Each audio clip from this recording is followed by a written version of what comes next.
Schmaltz, Matt, ESC United, your favorite Eurovision channel. And yes, as I said, Iceland has made a decision. The Icelandic National Final is over, and they have chosen Hatari. That's the name of the band. And after this very schmaltzy ballad that I put forward last year, they went the exact opposite. Like, it couldn't be further of a difference there and discrepancy.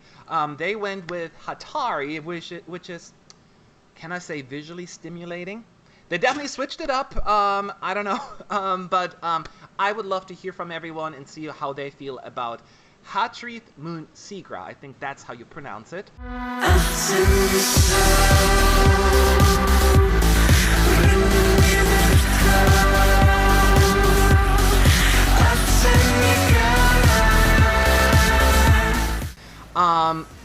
As I said, it won the national final.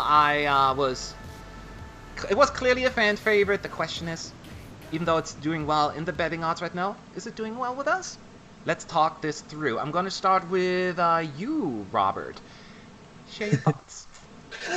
Well, you say Ari wasn't visually stimulating. I mean, that's each to their own, old bean. So Iceland Not him personally. I was talking about the staging, the whole package. Oh, really? Sorry. Hatari. Sorry. Wow, Iceland. What the heck? I mean, what an entry! It's utterly ridiculous, utterly bizarre. It is so far out there. I think it's almost coming back on itself. It's so hard to describe this entry without spending ages on it because there is so much to go through, but I'll try. I hate the first minute, or mostly hate the first minute. It does not work for me, and honestly, the first time I heard this song, I thought this was going to be something I'd be having very near the bottom of my rankings. But as soon as you hit the chorus, it changes for me. It actually does. It mellows just slightly, only slightly. Hate will prevail, and it becomes something that I actually really enjoy. It is quite ridiculous. It's got the headbanger element though, and it's not too far that way, which is why I think I can enjoy it somewhat. Interesting. What about you, Roy? I love this song. Whoever thought about mixing a techno beat with grunting? It is like so incredibly a Frankenstein potion of everything, and it just made it really good. I love this from beginning to the end, and people will say that this is like provoking hate and that it's really just a message, a political message, but you can really also put it in perspective closer to yourself. I think that you could even say, look, here's a relationship, everything is going well, and then all of a sudden some negative things happen, and then those negative things could drive you apart. That's also hate prevailing. And I think it's just incredible. There will be such an act, besides the show itself, they will be good in interviews, they will be incredible. I'm in love. I love this song. The lyrics are, hate will prevail, Europe will crumble, a web of lies will arise from the ashes, united as one. And I'm glad it's in Icelandic and not in English. I don't know if I would appreciate it as much if it was in English, because it would be a little bit distracting, the lyrics. Look, this is loud. This is really loud, the song. And when I listened to it the first time, I was like, I think I'm required to hate this. And it's unacceptable. Yet, I just keep coming back to this over and over again. And while it's loud and apocalyptic, is that a word? It's scary, but with the techno beat and the very interesting chorus and all of that stuff, I can't help but be fascinated by it. It's just something so outside of the box. Now, I watched the actual video, like the music video, and then I watched the live performance. I do think there's a little bit room of improvement there. I find the chorus is a little bit too thin. And in the video, they have like some more lower pitched voices, like more like, not the Angelica head voice, but the actual like something that adds a little bit more depth to it. And I feel as I need to do that in the live performance as well. I said it before, I said it again, go big or go home. And this is what Iceland is doing. It may flop big time. Maybe we're overestimating this one, and it will not click with the Europeans. Or it's going. At least they're taking a chance. That's what I'm saying. They're taking a chance, and they can say, "Hey, we tried it." But I think Hatari is fantastic. The song is fantastic, and we need this at Eurovision. I'm a fan. How about you, Zach? I thought you were never going to get to me. I was like, do I have to put a harness on to get your attention? Somebody's got to go last. Yes. Well, honest to say, this really didn't come out loud to me. This actually reminded me of an American queer punk band I know called Mystery Meat.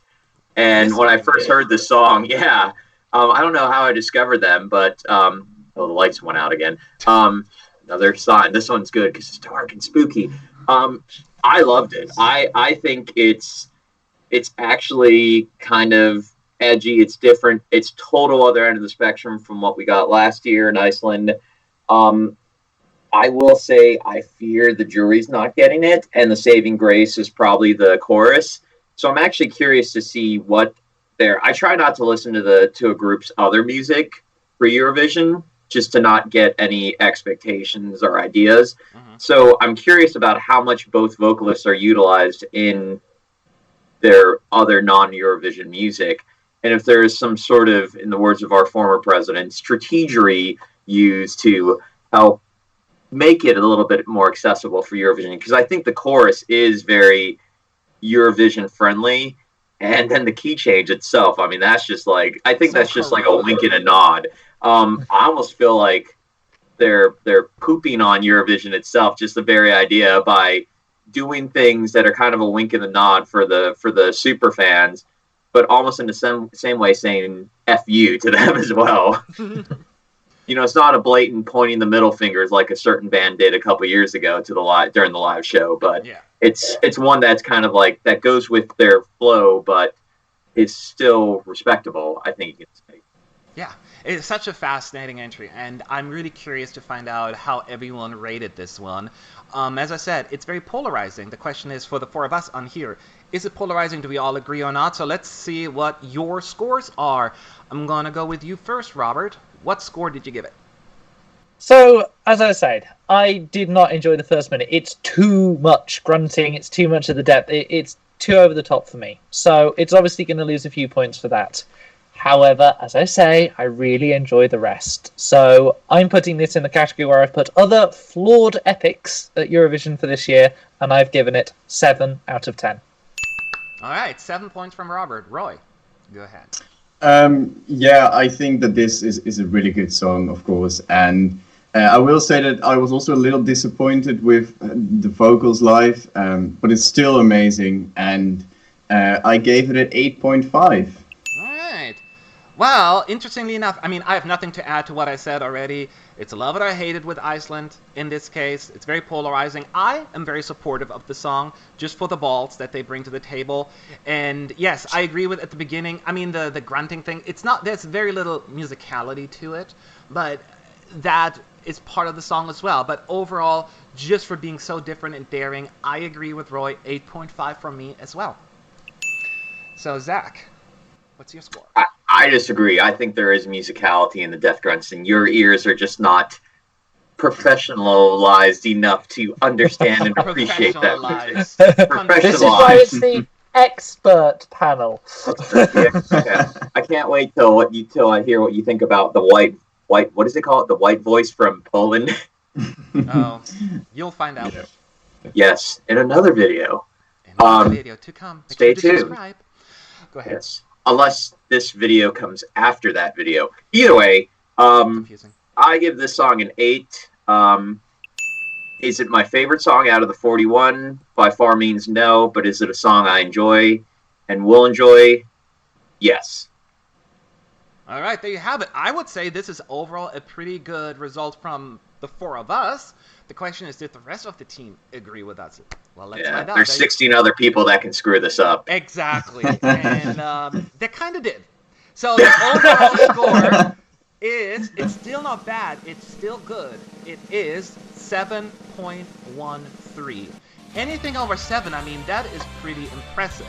But we're going to post the full results of each individual member in the description box. There is a link, so make sure to check it out if you want to get the whole breakdown. But as you can imagine, there are a lot of lovers, and then there are a lot of haters. And that is exactly what's happening to Iceland here. So it's super high scores or super low scores. And that's how we arrived at 7.13. But what are your thoughts, guys? Anything about that? Is that a fair score?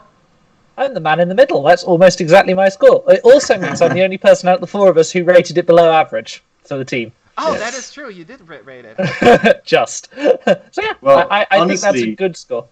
Yeah, honestly, the haters can't really downvote this or anything. It will be the lovers who will really go for this. And so I think it's really telling that there are a lot of lovers for this and also a lot of haters. So that it's going towards the upper side of our spectrum from Yes. 1 to 10. It is a good thing for them. That means that they have a lot of lovers, I guess, to vote for them. Absolutely. Yeah, I mean, Go ahead.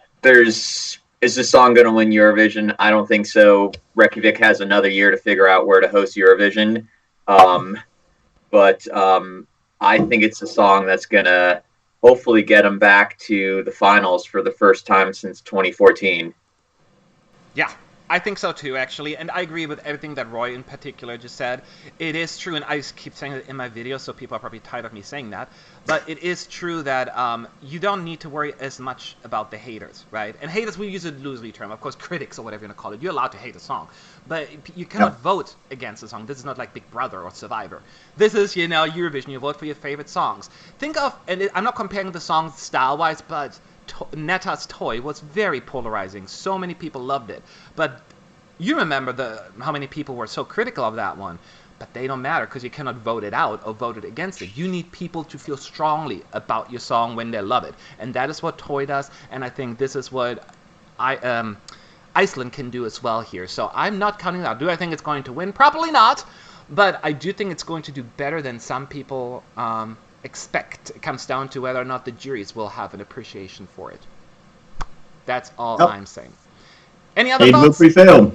Yes, we'll find out. So once again, make sure you check below because we have the full ranking of all songs that we have reviewed so far in our expert panel. So thanks for watching. Make sure you leave your thoughts below in the comment section, and we're moving on to the next video. Goodbye.